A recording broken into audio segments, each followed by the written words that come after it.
Welcome to another sparkling edition of Plank of the Week. We are very, very near the end of the year, so we are getting ever nearer Plank of the Year. We're going to do a special show for you. We'll bring you news on that coming up a little bit later on. Today, though, we are forced to choose between a whole bunch of complete and utter idiots, planks, morons, politicians, and all sorts of showbiz personalities as well. Do sign up to our YouTube channel if you haven't done it already, and tell everybody else to do it as well. Kevin O'Sullivan is with me once more. Welcome, Kevin. Olivia Utley as well from The Sun. You two have done this before, so I'm expecting absolutely no collusion of any kind. It has been an interesting week again, though, hasn't it? I mean, politicians of every hue basically have found their way onto this particular plank list, I'm thinking that you might be able to kick us off, Olivia, with a man who many people think is a complete and utter plank most of the time. Yeah, so Ian Blackford, who's normally just exceptionally boring. Yeah. The moment when everyone turns off PMQs is when Ian Blackford comes on. But this week he's gone over and above the brief of being dull and is now just really, really anti-English. Just bordering objectionable. On just plain racist, really. He had this massive go at some poor young English photographer, nothing to do with politics, just a nice bloke who'd gone onto Twitter, having taken a really pretty photo of the Northern Lights, saying, I've been off Twitter for a while and hope you like this pic, I'm back now. And Ian Blackford just piled onto him, so retweeted the picture, having a go at this guy for being in Scotland and questioning his rights to be in Scotland. It turned out, which you could see from literally just clicking on the photo, that actually he's been in Scotland for over a month, so he wouldn't have been allowed to go home. And I think he tweeted, had he not, that he was going to be in Scotland for a while because he couldn't go to Iceland or something because he was hoping to go to Iceland, I think, to take better pictures of the Northern Lights, but he couldn't because of coronavirus, so he was going to do it from Scotland. Yeah, and he was therefore stuck in Scotland. And it's this weird thing. I mean, we've seen it from Sturgeon before, but the Scottish nationalists are determined to push this narrative that Scotland had got rid of COVID, pretty much. That's what Sturgeon was saying. That's clearly what Blackford's hinting as well, until these dirty English people came and reseeded it. I mean, it's complete nonsense. Well, given what happened with that MP from the SNP. Exactly. I mean, you don't have a leg to stand on. Yeah, who is no longer in the SNP, but who basically infected the entire country by travelling around on trains while she was positive. Absolutely insane. She popped up to Scotland from Westminster having taken a test, then came all the way down again on a normally full train. Went to a gym knowing that she had COVID. And she's still in the House of Commons. And Ian Blackford thinks that he's got any right to have a massive go at some poor English guy on Twitter. And fascist Nicola Sturgeon is now threatening or saying that Hogmanay is cancelled in Scotland. Good luck with that. Yeah. I mean, that's they've already cancelled the big Edinburgh celebrations, which are famous around the world, basically.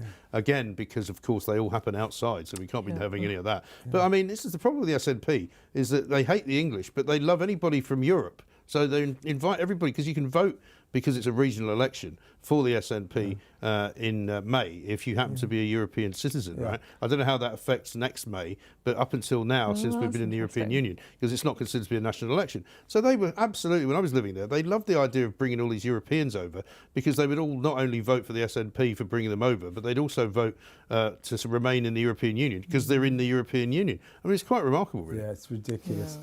I mean, that country, or under Nicola Sturgeon, is in a lot of trouble. It really is. I mean, I haven't been up there for a while, but surely there must be millions of Scottish people going, who is this woman? No, there What are. is she doing to us? But you don't hear about it down here, because the media in London is so ignorant of what actually happens in Edinburgh that they think everybody loves Nicola Sturgeon. Whereas, in fact, probably it's a bit like Trump. About half the country loves her, and half the country hates her. They really, some of them really hate her up there. Yeah, they do. But I mean, this show will be a testament to it, because as soon as we ever talk about Scotland, right, we get loads and loads of abuse from these kind of, cyber nats, as they're called, because they can't stand anybody criticising Nicola Sturgeon. And they're always their best comeback is always like, well, you've got the worst Prime Minister in the land. Like as if that bothers me. My life does not depend on who's Prime Minister. No. But if you're Scottish and you support the SNP, apparently you can't have a word said against Nicola Sturgeon. By the way, if they get independence, what are they going to do the next time we have a coronavirus crisis or style crisis? Because they won't be able to do what they did this time, which was, can we have some money in England? Absolutely. Well, that's a really weird thing about how this whole crisis is played out, that Nicola Sturgeon is allowed to put in place these ridiculously draconian restrictions, far more draconian than England, push England to do even more, but she doesn't have to pay for it. So she's got all the power and no responsibility at all. Well, Ian Blackford's normal position is Prime Minister's questions, as you say, where he's either in that very odd-looking house that he lives in, which looks a bit like a cave, where he kind of is in either one room or another, or he's in the House of Commons anyway. But every single question ends with asking for more money. Can we not have £20 for every man, woman and child in Scotland? No, you can't. Not We've after already given you 20 million. He sits in that conservatory thing from Scotland, doesn't he? With all the stones. And behind him is this massive clock. And I always think that as he asks his question, it's like a countdown clock. And as soon as he's finished, I know, but he's got a great line in waistcoats as well, hasn't he? He likes a bit of tartan. Yeah. I mean, he is literally like the tartan mascot of Scotland. He's a cure for insomnia. He really is. Yeah. He really is. But anyway, he deleted the tweet in the end. He did, which again proves, and we'll be talking about deleted tweets sorry, a bit didn't mean later. to be racist. Yeah. Oops. But you can imagine, I wondered about, because it was up for a while, I imagine he must have had a call from somebody not a million miles away from Nicola Sturgeon or Bute House, where she hangs out in Edinburgh, to say, would you get rid of that? That's not really helping us, you idiot. We don't want any sass on that You photographers massive up idiot. here. Also, was he not questioned about a trip that he made to Skye at some point when he wasn't supposed to? And then he said something because he didn't go to his wife's house or something because she was poorly, but he went somewhere near it to a different house. It was all very bizarre. Yeah, that was bizarre. So, yeah, he's definitely got a glass house, which he should not throw stones from. Kevin, what's your first one? I would like to nominate Sir Lewis Hamilton, who's going to be knighted, apparently, in the New Year honours list.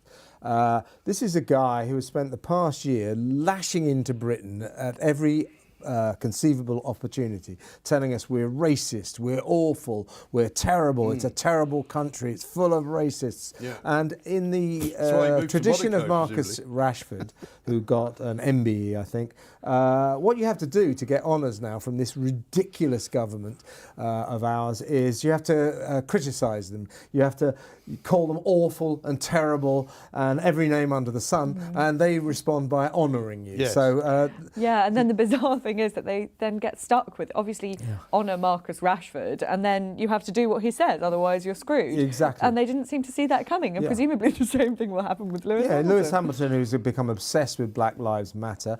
He's also very interested in environmental issues. Hey, Lewis, your job, driving those cars, that's not Flying around the awfully world good to for the drive environment. No. What's worse for the environment is the number of planes that get used in the Formula One sort of charabang. There's about 15 jumbos that fly everywhere with all the stuff. Because you can't use the stuff locally. It's the least. It's about the most unfriendly environmental situation you can it's imagine. the least green sport, in the least green activity you can possibly imagine. I thought you were not going to nominate him for his hilarious battle with the watchmakers called Hamilton. There's that as well. I mean, the guy who, of course, had a great defence in that they'd been going for a long time before he was born. Since 1782 or something, wasn't it? And I was going to say, it's bad news for Hamilton, which is a little town in just outside of Glasgow in South Lanarkshire. And I think there's also a Hamilton somewhere in New Zealand, isn't there? And I think he's also written to the descendants of Admiral Nelson to say it's come to my attention that your ancestor had a mistress called Lady Hamilton. This name is going to have to stop. And as for the Isle of Lewis, I want nothing more to do with it. Musical, well, that's Well, that's right. I mean, there's all sorts of money you could be making out of it. But it shows you how ludicrously out of touch these people become. And they're surrounded by these lawyers, these PRs, publicists, people that tell them all the time how brilliant they are, and they actually start to believe it, I mean, this guy's got a private jet, and he moans about... I think he sold it, by the way. Well, but he's worth probably £1 billion quid, and he's moaning about the terrible conditions he's had to grow up in, the terrible life he has to lead. You're not a victim of racism, mate. You're exactly the opposite. So, it actually proves the point that there isn't any racism in this country because he grew up in a relatively lowly council estate in, I think, and achieved all his dreams. And his father and mother worked their asses off, basically, to make sure that he could get all of the money that he needed to be trained up to be a go-kart driver. He then went from there into the next level up. And I mean, he was given by his own parents absolute access to his worldly needs, and nobody stopped him because of the colour of his skin. So I think the reason that I want to nominate Sir Lewis Hamilton is that he is just a massive ball of complaints. Yeah. All he does is moan, moan, moan. I mean, he's the richest man in the world. Well, by the way, why are we knighting a tax exile? Well, a that's a person very who good question. refuses to pay tax to this country. That is a very good question. So that and the Hamilton Watch nonsense and the fact that he won't stop moaning, his obsession with Black Lives Matter as if somehow he's been a victim of racism as opposed to a guy who's made £1 billion and become a kind of national sensation. Put up, shut up, and well, also stop he boring us. might actually operate more as a role model for other young black kids in this country and say, look, this is what I was able to do. You should try and do it too. I mean, that would be more sensible. And by the way, wouldn't never said anything until the Black Lives Matter lot started demonstrating. Never said a damn thing. I never heard him once complain about racism. Suddenly, it's a bandwagon. Hey, I think I'll hop aboard. Yeah, no, exactly right. And travel at very, very high speed. I'm going to nominate the Pogues for my first nomination of the week, because you might remember last week it was all the rage. Radio 1. People have said to me, why did you make such a big thing of it? You know, why are you crying over some lines in a song? And I'm like, well, I'm not making a big thing of it, but it was Radio 1 themselves who decided to tweet out that they were not going to play the original version of Fairy Tale in New York. Now, I like Fairy Tale in New York. It's a great song. I don't particularly like the Pogues because it's the only song I know that they did. And as somebody said, apart from Shane MacGowan, can you name any members of the Pogues? And I went, no, I don't think I can. Anyway, there was a very strange twist to the story, because I then went on the show, introduced the story, we talked about it, people were like, what's going on, absolutely ridiculous.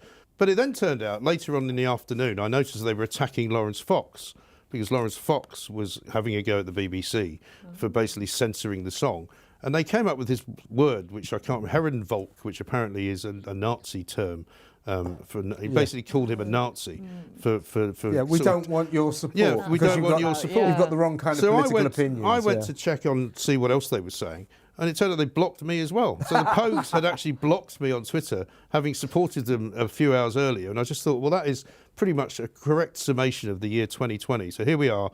You know, the BBC censors their song. So weird. They agree with the BBC censoring their own song, which they wrote, and which only about 10 years ago they were defending as the words of two people who were fictitious characters in a song. Yeah. And now they're blocking me. By the way, so God. this is, when you say the BBC, it's actually only Radio 1 that's banned it. Yes. So on other parts of the BBC, Radio 2's playing it. You're okay to listen to this song. Yeah. It's crazy.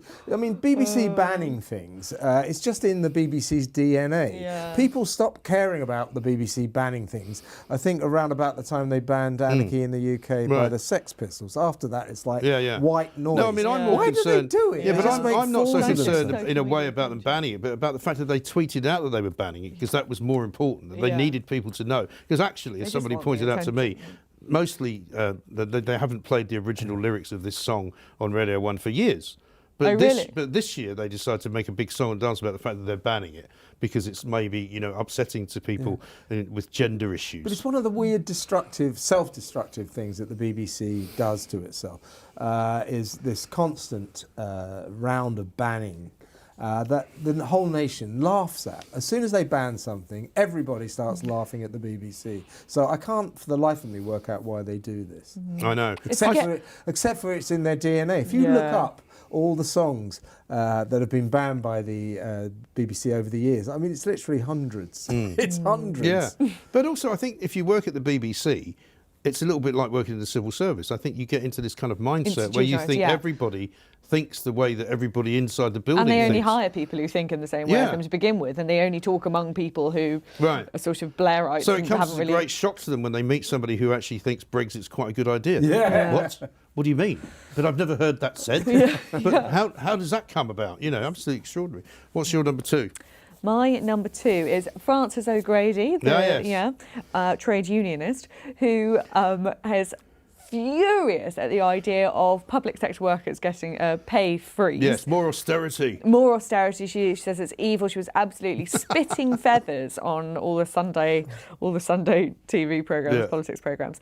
And she doesn't seem to understand that if public sector workers get a pay rise, that'll be from the taxes of private sector workers who are currently losing all their jobs. Having a great time. No. So many companies have gone under over the pandemic. Obviously, so many more will. So many people have been working on furlough, but actually working most of their hours on 80% of their wage for months and months and months. No one in the private sector has any job security at all. Like in our own media industry, we're seeing cuts all the time. Lots of stories of people who are driving vans for a living because they lost their job making quite a lot of money, but they need to make some money, so they're doing deliveries and stuff. Absolutely. I mean, no one in the private sector is safe. It's terrifying. I bet everyone wishes that they had some cushy private job in the public sector, not because they want a pay rise, just because there's so much security in working in the public sector. Right. So Francis O'Grady, absolutely furious about this, just can't seem to see the other side of the coin at all. Right. And it's not like Rishi Sunak suggesting a cut. It's a freeze. They're not taking anything away. Yeah. She is refreshingly kind of from the 1970s, though. She's like one of those old-fashioned,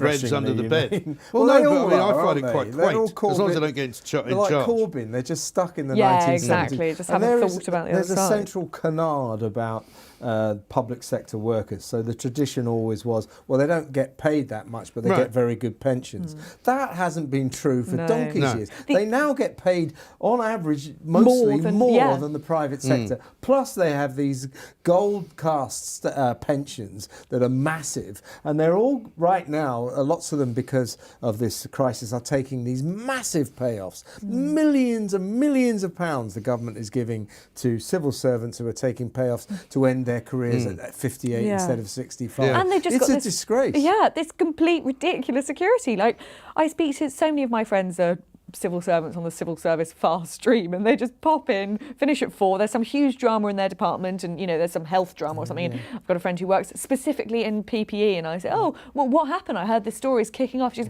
oh, I don't know, I left at 4. And that's just absolutely fine. It's like that thing you work at news Fridays. Really, that maxim at newspapers: never do a job that they don't have to replace you when you go on holiday. Yeah, exactly. Because that means you're crucial to the operation. Right. In the civil service, that just doesn't exist. No. Everyone can go on holiday forever. I mean, it's like at the BBC. They suddenly announce all these employees, oh, I'm taking 9 months off for stress, and the BBC goes, oh, fair enough. It's like being at university for your whole life. Right. Yeah. But then they'll probably hire somebody just because they'll keep the numbers up, just to get somebody in. But I mean, we've all heard those stories of freelancers getting fired one day and then getting rehired the next day, where they've had a sort of cull of freelancers. After they got the payoff, then we're short of people now. We have to bring some more people back in. But I mean, Ms O'Grady's not short in the old 6-figure salary area either. She gets paid an absolute bucket load of money to operate for the union. We saw that story this week.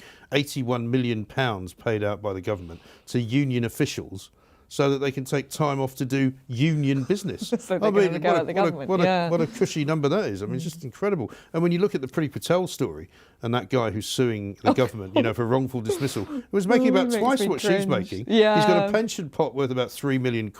And he's only ever worked in the civil service since the age of about 23. Yeah. It's incredible. And he thinks he's a sort of god as well. That amazing video of him making his statement while some poor bloke standing with an umbrella, holding his arm out for about an hour. How pompous was that? Oh, so by the way, last week this country reached a very ridiculous level when millions of people were unravelling because the boss of the Home Office, the Home Secretary, raised her voice a bit to a few snowflake civil servants. So bosses aren't allowed to shout at their staff. Yeah, of course they are. Well, once it's again, ridiculous. there used to be that phrase they used in Private Eye, exclusive to all newspapers. I mean, everything now is polarised, right? So if you listen to a certain radio station, which I do on a Friday afternoon when I'm in the car, everyone was ringing in to bemoan bullying. It was awful. We suffered from it. You don't see the terrible danger of it. You don't see the damage that gets done to people.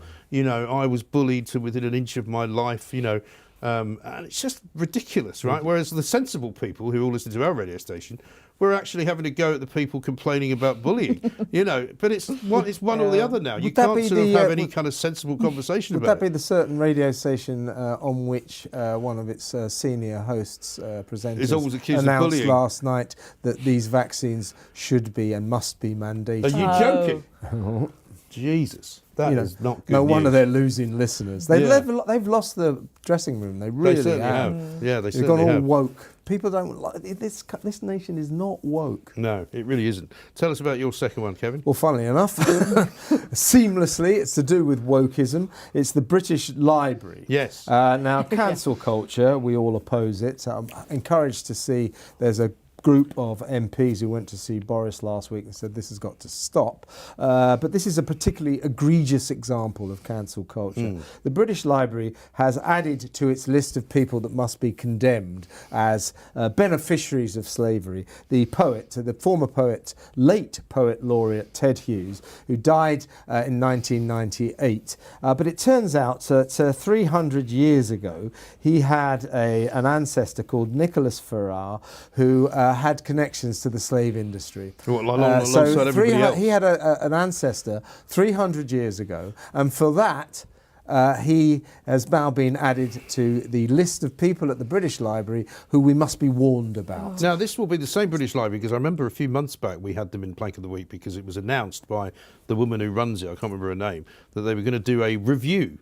Which is what the Natural History Museum are now doing, which is what the British Museum have been doing, a review of some of their exhibits, a review of some of their policies, and a review of some of the things that they put out as literature, given what we now know about the terrible things that happened. Given what we now know, surely. So the result of this, as I said before about the Natural History Museum, is that, presumably bad news for the origin of the species. Charles Darwin might have been a racist. Well, let's just do away with it all. Well, same with the National Trust is doing the same. My mum works at as a volunteer at Thomas Carlyle's house. Oh, yeah. And he's been banned now because he had some sort of links to the slave trade. Anyone who was around before 1890 is now just a racist, and so the house has just been closed. But if you think about, this is a British Library, so most of the people working there will be, certainly the executives, they'll be highly educated, allegedly intelligent people.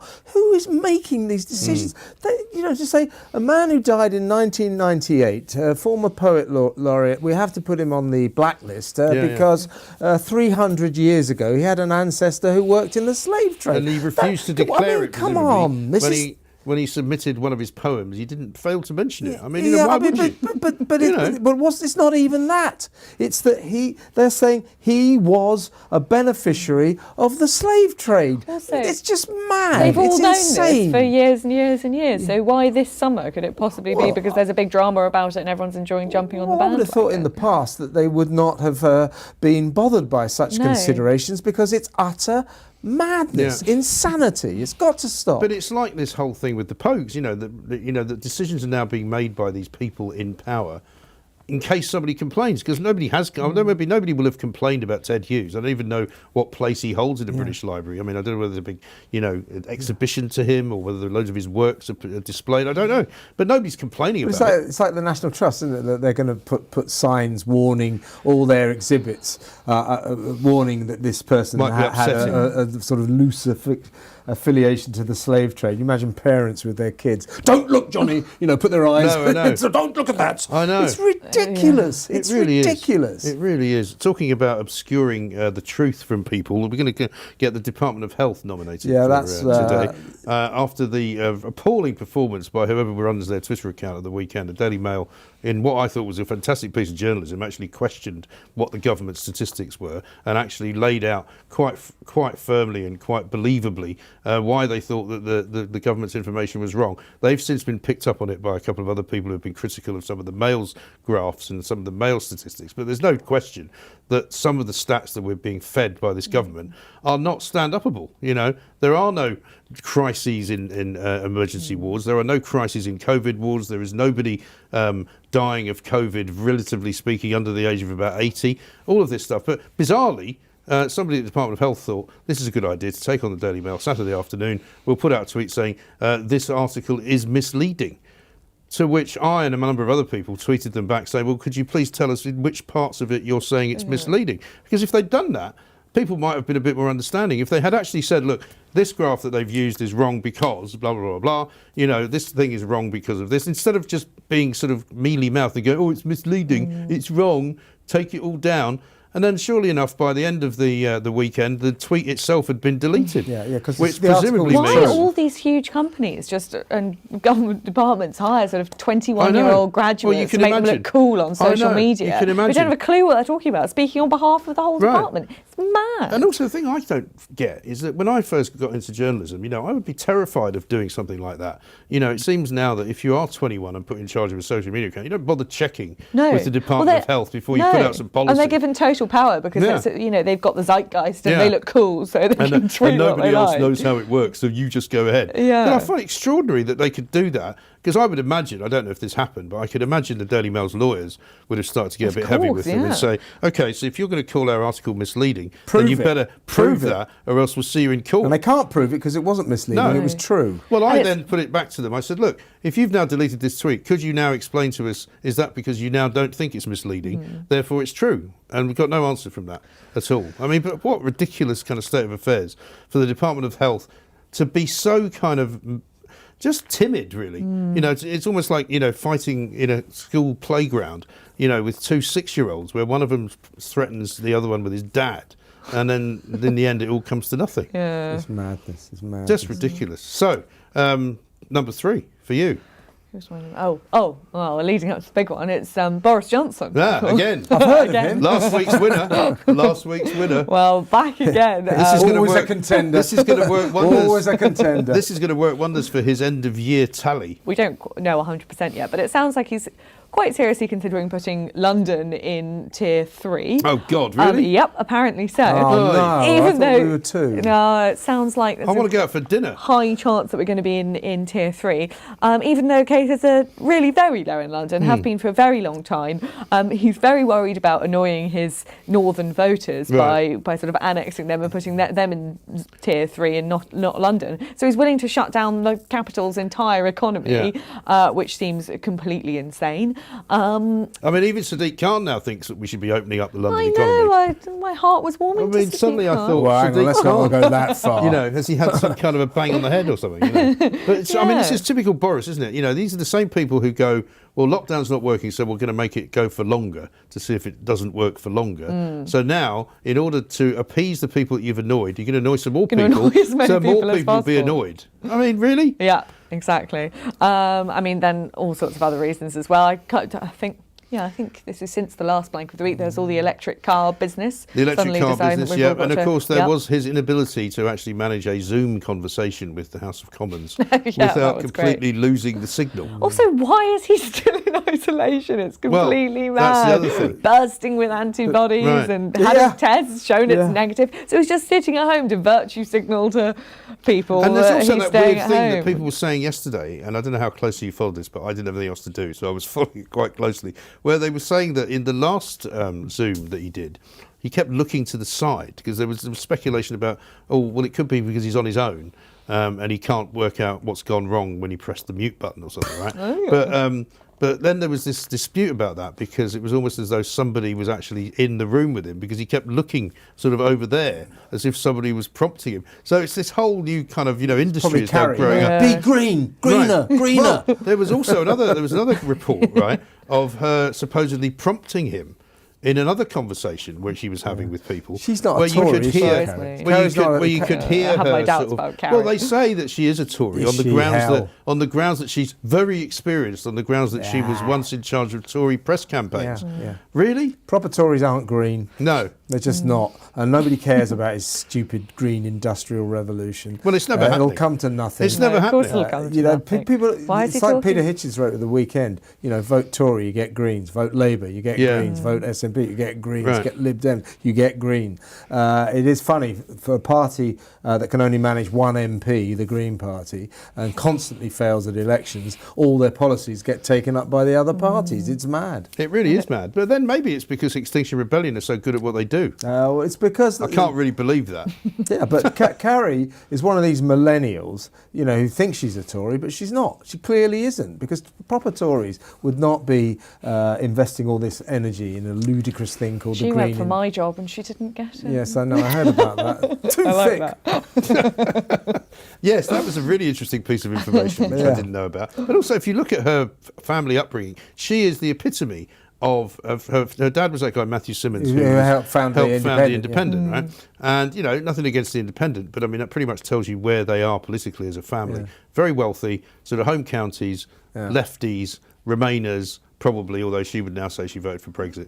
I mean, it really is a very odd place that is being occupied. Tom Utley, in the Mail columnist, revealed on Saturday that... Do you know that's her uncle? I didn't know that. But you must know this then, that he... You must know him, I think you would say. He revealed that Matthew Simons was best man at his wedding. And he said, I'm not trying to say that his daughter would be exactly like him. He said, but Matthew is a charming, wonderful company, but he's very, very, very strong-minded and does not like to be contradicted. So you wonder if Carrie has taken on those traits. Yeah, I mean, I'm fascinated by this. Sorry, it's slightly moving away, but I'm fascinated by this wedding thing. So, so Boris has had a complete ban on weddings, and now he said that there can only be 15 people at weddings, although 1,000 people are allowed to meet in sports stadiums. Yeah. And I'm really beginning to wonder if he just really doesn't want to marry Carrie and is stopping the entire country getting married as an excuse. That could be true. I mean, because almost anything is now believable. We were talking earlier on a podcast about how apparently you're allowed to have sex with your wife, but you can't play tennis with her. Yeah. And you kind of go, well, some people prefer it the other way around, to be honest. But, it's very odd when you look at some of these weird rules and where they've come from. And like the rule of 6 basically was just made up off the top of their heads. Yeah, they were arguing about whether it should be 8 or 6. Yeah, not one of them. And there was a vote on it. Yeah, I mean, that was how robust in the cabinet, the argument was. It wasn't about should we do it or not. It was about should be 8 or 6. Vote in the room. And the same with the 10 o'clock curfew, which apparently now doesn't matter. So now 10 o'clock is drinking up time. I mean, it literally, there was a thing doing the rounds at the weekend, I don't know if you saw it, of this. It's a sort of dubbed over Spanish television interview where it's just obviously some comedian making fun of Boris Johnson, just saying, I don't know how much longer I can keep this up. When we started telling them you've got to go out and exercise, we're going to shut all the gyms, and he sort of paroxysms of laughter. And then we told them that they really shouldn't go out, but we'll give them discounts to go and have food. They nearly caught us out when we got to that. It just goes on and on and on. But it just, because in the end, it is hysterical. It's completely arbitrary. I mean, you might as well literally stand in Speaker's Corner and come up with the first 5 things that come into your head. It's just little bones being thrown at the scientists. Like, you'd only be able to go out for dinner on a Wednesday. I mean, I wouldn't be surprised if they said that, would you? No. Or, on Mondays you're allowed to drink more than 1 pint of beer, but on Fridays you can only have cocktails. I mean, literally, it's that minute I mean, now. that's the wonderful thing about is a pasty. You're only allowed to drink if it's with a substantial meal. Yes. Is a pasty a substantial meal? Well, it is if you've got chips and peas on your plate. Yeah, that's you're less right. likely to catch coronavirus if you've got chips and peas on your plate. Salad, by the way, is not a substantial meal. You need peas. What if you have You've got chicken? to get fat. What if you have chicken with it? Don't eat anything. Be healthy, but make sure you have chips with your What about a pasty. chicken Caesar salad? Is that not substantial? I've seen... see, that would be a grey area. Yeah. And you can imagine all these bozos with yellow high-vis jackets visiting pubs and going, that's not a substantial enough meal. And you go, well, I've ordered some more, but they just haven't brought it yet. But in the last tier system, there was a pub somewhere, I think it was in Manchester or something, that was came up with the ruse of giving a sort of pasty with every pint or every round of drinks. They just gave you a pasty, and that was denounced as not substantial enough. So there are pubs doing 1p ready meals to people just so they what if you bring your own food? food? And then also, what's the purpose of this? Is the purpose of it, this is the bit that we don't get, is the purpose of it to stop you from going out? I don't know. Is the purpose of it to stop you getting drunk? Well, that's definitely it. What about this new rule? Okay, much celebration. Well, not much celebration, but at least we will apparently, under the tier system, allegedly be able to go to the pub until 11 o'clock. It will no longer close at 10. 10 p.m. curfew over. Great. Turns out that you can't buy a drink after 10. No. You can just stay in the pub. And you can't stay in the pub if you're in. Well, so last orders is at 10 though. Yeah. So if you remember what that used to be like, because you remember when we were younger, this was long before your time, I would dare say, but pubs would shut every day at 2:30. And they wouldn't open again until like 5:30. Yeah. And you could go, and I remember driving around, we were trying to buy a house at the time, and you'd always have to time it if you were going out for lunch. To make sure you got to the pub before 2, because the refrain would always be, are you still serving lunch? No, mate, it's after 2. Yeah. And you'd go, right, and, well, nothing then. No, nothing at all. And then you'd always get at 10:30 normally it was, I think, in London, closing at 11, 10:30 last orders. Yeah. And there'd be this mad scramble to the bar. Yeah, to go and order 12 shots that you can have over the course of the next hour. It'd take ages to come, so by the time you got it, you don't have 5 minutes left to drink it. Yeah. But all of that's disappeared now.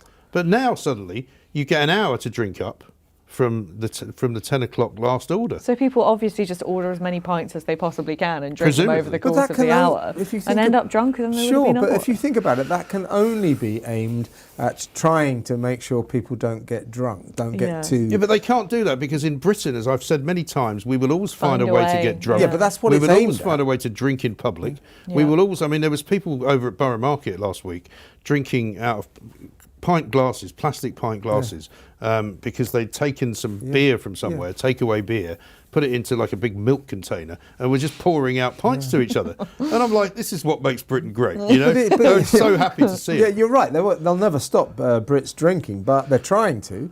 And it's interesting and rather alarming that they seem to have no thought or care for the hospitality industry. No. They don't care that 75% of pubs and restaurants are likely to close because of this. It's almost as if they don't want us to have any joy. This is the death. They are kind of administering the death of happiness. It really is kind of weird. It really is. You know, what's getting drunk got to do with this? It's you know, if I want to get drunk,